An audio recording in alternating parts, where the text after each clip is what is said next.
அந்த வார்த்தை எனக்குள்ள கிளம்பி எழும்பிருச்சு. தெரிஞ்ச வசனம் தான், ஆனால் நான் வேதத்தை புரட்டி அந்த வசனத்தை பார்த்துட்டே இருந்தேன் கொஞ்ச நேரம். சின்னவனே ஆயிரம். நான் சொல்கிறேன், இந்த சத்தத்தை கேட்கிற நீங்க நினைக்கலாம், இங்க நிறைய பேர் இருக்காங்க, அவங்களுக்கு அனுபவம் இருக்கு, அவங்களுக்கு பண பலம் இருக்கு, அவங்களுக்கு சொத்து இருக்கு, அவங்களுக்கு அந்தஸ்து இருக்கு, பேர் புகழ் இருக்கு, நான் ஒண்ணுமே இல்லைன்னு. நீங்க சின்னவனா இருந்தா உங்களுக்கே கர்த்தர் ஒரு எலிஜிபிலிட்டி வச்சிருக்காரு. 1000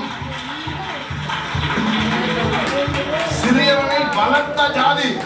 ஆனால் ஒன்று, உங்களால முடியாது. கர்த்தராகிய நான் அதை ஏற்ற காலத்தில் தீவிரமாய் நடப்பிப்பேன்.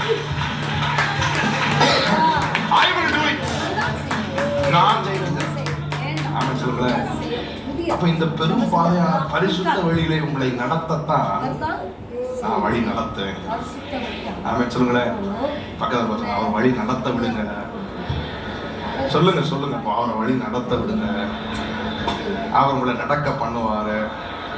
அவர் நடக்க பண்ண ஒவ்வொரு நாளும் ஒவ்வொரு மாதமும் அதிகமாய் பிரகாசிக்கிறது. இந்த வசனத்தை நீங்கள் எரேமியா 31:9 நீங்கள் கவனித்து பார்த்தால், அதை அவர்களை தண்ணீர் உள்ள நதிகள் அண்டைக்கு இடராத செம்மையான வழியிலே நடக்க பண்ணுவேன். இந்த ஆண்டவருடைய வழி நடத்துகிற விதத்தை நான் உங்களுக்கு சொல்றேன். கவனிங்கள், கற்றுக்கொள்ளுங்கள். நாம் கற்றுக்கொள்வோம்.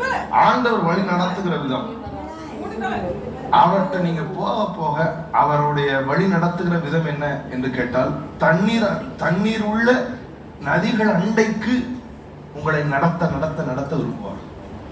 ஆமென் சொல்லுங்களேன்.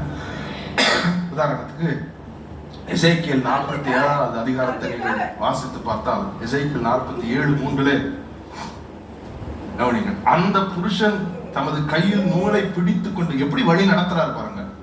நூலை பிடித்துக் கொண்டு கிழக்கே புறப்படுகையில் 1000 முழம் அளந்து என்னை தண்ணீரை கணக்க பண்ணினான்.